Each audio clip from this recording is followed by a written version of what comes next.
Hello కానమూకు కథావచనం మోహనవచనం పరిజ్ఞాన హితబాండం నిత్య చదువరి శ్రోతలకు ఆహ్వానం నమస్కారం.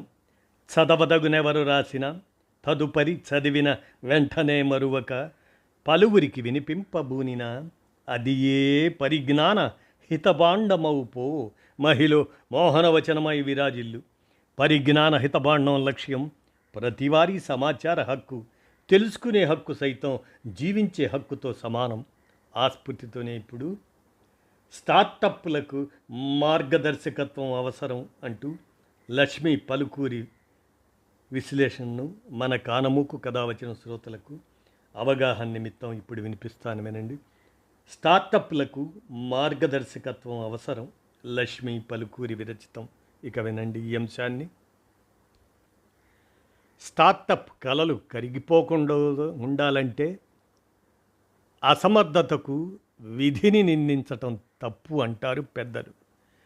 నమ్మలేని సరుకు ఉంటే అమ్మకాన్ని తప్పు పట్టడము సరికాదు. దేశీయ స్టార్టప్లకు ఈ మాటలు అక్షరాలా సరిపోతాయి. ఇండియాలో ఏర్పాటవుతున్న చాలా స్టార్టప్ల పరిస్థితి నేడు మఖలో పుట్టి పుబ్బలో మాడిపోవటం అన్నట్లుగా తయారైంది. ఈ పరిస్థితి నుంచి బయటపడాలంటే అవి ఏం చెయ్యాలి అనేది గమనించాలి. స్టార్టప్ కలలు కరిగిపోకూడదంటే ఏం చెయ్యాలి? దేశీయంగా ప్రతిరోజు పదుల కొద్దీ స్టార్టప్లు మూతపడుతున్నట్లు అంచనా. గడిచిన 5 ఏళ్లలో కామర్స్ రంగంలో 90% దాకా, నిర్మాణ రంగంలో 36%, ఆతిథ్య విభాగంలో 60%, లాజిస్టిక్స్లో 47%, ఐటీలో 63% స్టార్టప్లు వచ్చినట్లే వచ్చి కనుమరుగయ్యాయి. ఒకప్పుడు అతిపెద్ద కామర్స్ సంస్థలో ఒకటైన స్నాప్డీల్ ప్రారంభంలో కొనుగోలుదారులను ఆకర్షించడానికి భారీగా డిస్కౌంట్లు ఇచ్చింది. అయితే డెలివరీలు ఆలస్యం కావడం వల్ల బ్రాండ్ పట్ల వినియోగదారుల్లో నమ్మకం పెరగలేదు. బ్రాండ్ ఇమేజ్ని పెంచడానికి భారీగా ఖర్చు చేసిన సేవల్లో నాణ్యత పెరగక ఆశించిన ఫలితాలు రాలేదు. కాలక్రమంలో ఫ్లిప్కార్ట్, అమెజాన్ వంటి వాటితో పోటీలో అది వెనకపడింది.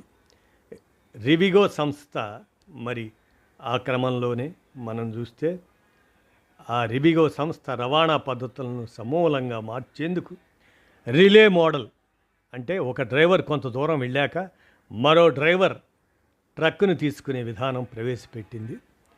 దానివల్ల డ్రైవర్లు ఎక్కువసేపు బండ్లు తోలాల్సిన అగాత్యం తప్పడంతో దాంతోపాటు ట్రక్కులు ఆగకుండా ప్రయాణించేందుకు వీలుంటుంది. ఇది వినడానికి బాగున్నా క్షేత్రస్థాయిలో డ్రైవర్ల కొరత, భారీగా పెరిగిన నిర్వహణ ఖర్చులతో నష్టాలు వచ్చాయి. చివరికి సంస్థను మహీంద్రా లాజిస్టిక్స్ కంపెనీకి తక్కువ ధరకే అమ్ముకోవాల్సి వచ్చింది. ఇక స్టాజిల్లా సంస్థ ఆరంభంలోనే 250 కోట్ల ఫండింగ్ సాధించింది. దేశంలో అతిపెద్ద హోమ్స్టే, బడ్జెట్ హోటల్ నెట్వర్క్ను ఏర్పాటు చేయాలని అది లక్ష్యంగా పెట్టుకుంది. అయితే ఆ సమయంలో భారతీయులు ఆన్లైన్ హోమ్స్టేలను నమ్మడానికి సిద్ధంగా లేరు. ఓయో, మేక్ మై ట్రిప్ ఇటువంటి సంస్థలు భారీ డిస్కౌంట్లతో మార్కెట్లోకి రావడంతో స్టేజిల్లా కనుమరుగైపోయింది. భోజనాన్ని తక్కువ ధరకే వినియోగదారులకు అందించేందుకు పుట్టుకొచ్చిన క్లౌడ్ కిచెన్ స్టార్టప్ యుమిస్ట్ నాణ్యమైన ఆహారాన్ని తక్కువ ధరకే డెలివరీ చేయటం వల్ల లాభాలు తగ్గటం, ఖర్చులు పెరగటం, సకాలంలో పెట్టుబడులు అందకపోవడంతో 3 ఏళ్లకే అది మూతపడింది.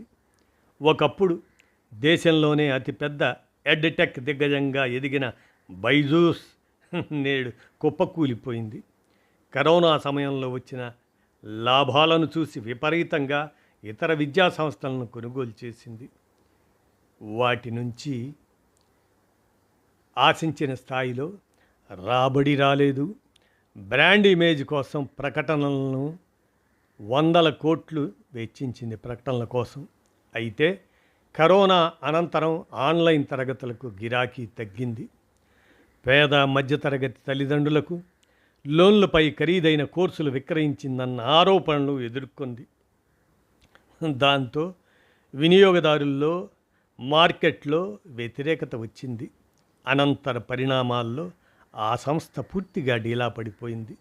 మొదట్లో మిరుమిట్లు గొలిపి ఆ తర్వాత ఘోరంగా విఫలమైన ఇలాంటి స్టార్టప్లు దేశీయంగా కోకొల్లలు, ముఖ్యంగా అత్యాశతో అనర్థాలు. వినియోగదారులను ఆకట్టుకునేందుకు ఆరంభంలో భారీగా డిస్కౌంట్లు ఇవ్వడమే చాలా స్టార్టప్ల వైఫల్యానికి ప్రధాన కారణం. రవాణా ఖర్చులు కట్టు తప్పటంతో వాటితో పాటు నిధుల ప్రవాహం ఆగిపోగానే చాలా సంస్థలు కుప్పకూలుతున్నాయి. ఈ-కామర్స్ రంగంలో క్యాష్ ఆన్ డెలివరీ ఆర్డర్లు రిటర్న్ అవ్వడం వల్ల స్టార్టప్లకు రవాణా ఖర్చులు రెట్టింపు అవుతున్నాయి. బలమైన పునాది పడకముందే వేగంగా ఎక్కువ నగరాలకు వ్యాపారాన్ని విస్తరించడం వల్ల యాజమాన్యం సంస్థపై నియంత్రణ కోల్పోతుంది. అతిగా ఎదగాలనే ఆశతో భవిష్యత్తును అంచనా వేయలేకపోవటం, పెట్టుబడిదారుల నమ్మకాన్ని కోల్పోవటం ఇటువంటివి స్టార్టప్ల పతనానికి దారితీస్తున్నాయి. ఏ స్టార్టప్ అయినా 10 కాలాలు పచ్చగా నిలబడాలంటే గతంలో మూతబడిన సంస్థల వైఫల్యాల నుంచి పాఠాలు నేర్చుకోవాలి. డిమాండు, సరఫరా ఆ నాడి పట్టుకొని వివేకంతో ప్రణాళికాబద్ధంగా ఆచితూచి అడుగులు వేయాలి. ఆరంభంలో 1 ఏడాది వరకు లాభాలు ఆశించలేం. దానికి తగిన ఆర్థిక ప్రణాళికతో రంగంలోకి దిగాలి. నిజాయితీ, సమర్థత కలిగిన ఉద్యోగులను ఎంపిక చేసుకోవాలి. నిరంతరం వినియోగదారుల అభిప్రాయాలు తెలుసుకుంటూ ప్రజల అభిరుచుల్లో వస్తున్న మార్పులను గమనిస్తూ అందుకు తగినట్లు ఉత్పత్తులు, సేవల్లో మార్పులు చేసుకోవాలి. ప్రభుత్వాలు సైతం స్టార్టప్ల లైసెన్సులను ప్రారంభ దశలో పెట్టుబడులకు మార్గం సులభతరం చేయాలి. ప్రస్తుతం కల్పిస్తున్న పన్ను మినహాయింపును మరికొన్ని సంవత్సరాలు పొడిగించాలి. అనుభవజ్ఞులైన నిపుణులతో మార్గదర్శకత్వం ఇప్పించాలి వారికి. అప్పుడే అవి స్థిరంగా నిలదొక్కుకోగలుగుతాయి అంటున్నారు లక్ష్మీ పలుకూరి వారు.